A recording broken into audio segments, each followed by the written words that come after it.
My name's Jeremy, and I'm the father of Hope, who this vlog is basically based on. And it's her story that we're telling, along with my family and the journey of having a baby in the NICU.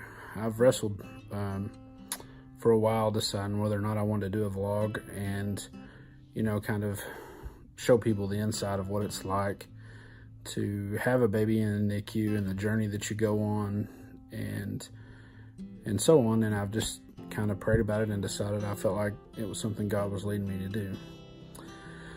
So, like I said, my name is Jeremy, and I have a wife. Her name's Ann. We've been married almost 20 years this year. We have a son, Aaron, who's 19. We have a daughter, Allison, who's 16, a daughter, Elizabeth, who's 11, and we have a daughter, Amelia, who passed away in November of 2017 after 4 months in a children's hospital. And then we have Aubrey Hope, who is currently in the NICU, who was born March 7th. This vlog is to just shed light into what it's like being a parent with a child in the NICU, and just kind of, let people know the ups and downs and the struggles and the victories and so on. And I hope you enjoy the ride. I have to start back in 2017 to kind of catch everybody up as to where we've been and kind of what's been going on, so you understand the journey that we're talking about. So in 2017, we found out we were pregnant in January of 2017 with Amelia. We weren't expecting children. We weren't trying to have any more children. We're actually kind of angry and not angry necessarily, just disappointed. And once we kind of prayed about it and everything, it just became okay that, we decided that it's okay. We love children and we'll embrace it, and everything happens for a reason, right? So, we plugged along for a few weeks, and I was at work, and Ann called me and told me that she thought she was having a miscarriage and that I needed to come home. This was about 5 weeks, so February of 2017. And so by the time I got home, they had taken her to the hospital. I guess the miscarriage, it wasn't a full miscarriage, and Amelia was still in there and okay as far as we knew. Well, as time went on, Ann was really, really sick, and it was a really bad experience as far as being pregnant, and she was actually in school to finish her RN and had to drop out because she was so sick. A little bit later on, we found out that Amelia had a lot of anomalies, that she wasn't very healthy. Her brain really wasn't developing right. She had a lot of vessels and things that weren't opened up right, and issues with her heart and everything. She had a lot of medical problems. So on August 2nd, we had Amelia in 2017, and she was born a little over 2 pounds, really small baby, and was intubated on a ventilator, and that began our journey in the NICU. That was our first experience with a child in children's hospital and all of the experiences that come along with it. Well, we had a long road with Amelia, lots of struggles. She had a lot of medical issues, like I said, a few small victories here and there, but in the end, she had so many problems that we decided to take her off the ventilator and bring her home in November. So we were there 4 months. November 30th, we brought her home. She was 4 months old, and she passed away. Well, I've lost a lot of family members in my life, but I can honestly tell you that losing a child is something that will change you forever. It's the deepest feeling of loss that I've ever felt in my life. I've never experienced anything like that. And my wife, I think it really hurt her even deeper than it hurt me. And that's hard to imagine, but she carried that baby, and she bonded with her, and to feel that kind of loss was really, really tough. So about January of 18, Ann comes to me and says, you know, I know we just lost Mia is what we called her, and she said, I want to try for another baby. And I told her she was crazy. I said, no, I'm not interested in trying for another baby. I don't think that's a good idea. You know, I'm the kind of person that when I get hurt like that, I kind of run away from it. I don't really want to experience that again. So we wrestled and prayed with it for about a year. And in September, maybe October, I decided that we would give it another shot. That what are the odds of having, you know, two bad experiences at one time? I mean, back to back. So we tried. Well, we were successful. And we found out we were pregnant in October, and thus started our journey back to UAMS in Little Rock, because they transferred Ann there because she was older and had diabetes and considered her high risk. So we started going to Little Rock from the town we live in Batesville. It's about an hour and a half from Little Rock. We had to go once a week. Starting in October, we had to go to the doctor once a week. So we made that trip once a week to the doctor, to the OB. And Ann was on a really strict diet and so on. Well, she had a really good experience as far as morning sickness and that. We really felt like it was going to be a great experience because she wasn't sick at all and everything was going great.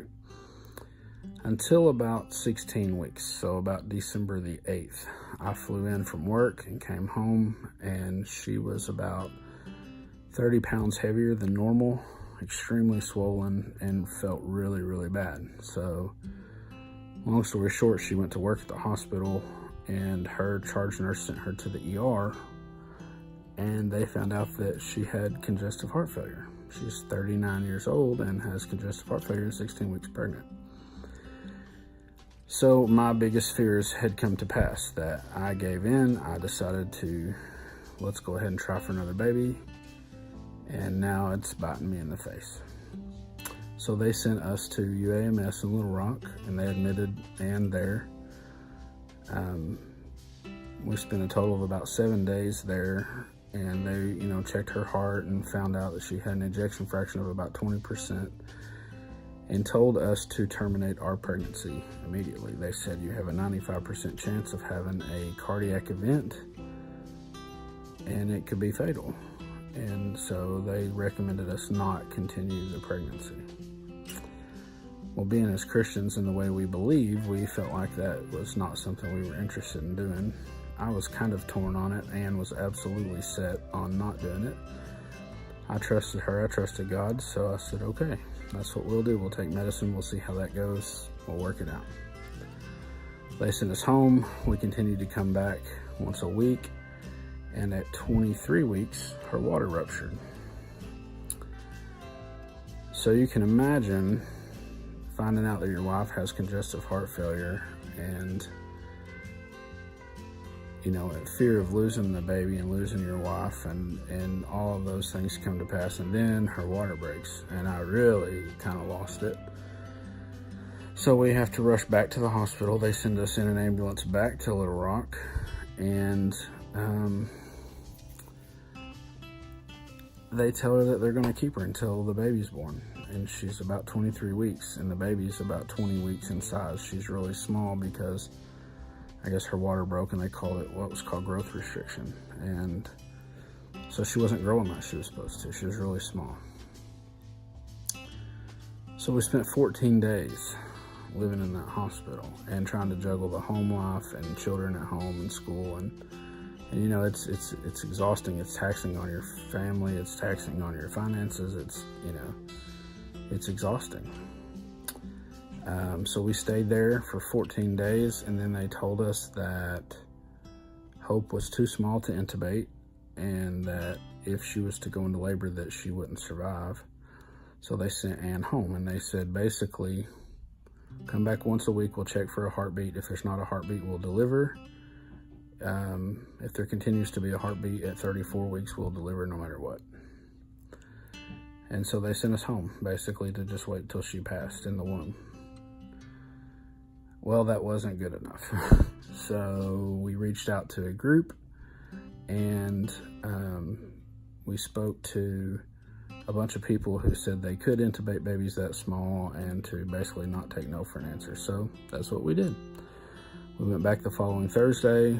We told the doctor how we felt about it. They made a phone call. The doctor said, I'll try to intubate her. She's small, but we'll try. So, and went immediately to the hospital and got admitted into the ICU, the antepartum ICU, I guess what they call it. We spent another 10 days in the hospital. And they put her on steroids and magnesium for the baby, which meant they had to put her on an insulin drip. We didn't sleep for 3 days because they checked her blood sugar every hour on the hour, and it was quite the experience. So then after that, they did a stress test on the baby because the blood flow to the placenta had stopped, and they said if it ever reverses that it's a matter of hours and the baby will pass. So they did the stress test, and the baby failed, and when the baby failed the stress test, they decided to put her under and take the baby by C-section. This was about 11 o'clock at night on March the 7th. So Miss Hope came into the world at 11:55 on March the 7th, weighing 13 ounces, 10 inches long, little bitty. There was a phenomenal doctor that we came to know from our previous experience through Amelia, and he agreed to come up. He's a neonatologist, and he intubated Hope and saved her. I didn't think she would live, but she did. She went stable, and so thus started our second journey in the NICU. About 4 weeks after we were at UAMS with Hope, she got sick and her belly started giving her problems, so they shipped us back to Children's. And that's where we are right now. We're working on getting her off the ventilator. Her belly's full of gas. They did surgery last week, which would have been, the 12th or so of May. And found a blockage, in her intestines and stuff, and fixed that, and we're just waiting for everything to start stirring. So that's pretty much up to date as to what's going on. I'm wanting to do this vlog just to kind of keep everybody informed of what's going on and let you see kind of what life's like, traveling back and forth, because we stay at the Ronald McDonald House and we bounce, life between here and there, and I work 2 weeks on, 2 weeks off, so I'm not here a lot. And Ann's just got cleared to go back to work full time, and we have a baby in the hospital, and it's just our way of kind of sharing our life with people that are interested in watching it, I guess. So I hope that you enjoy what it is.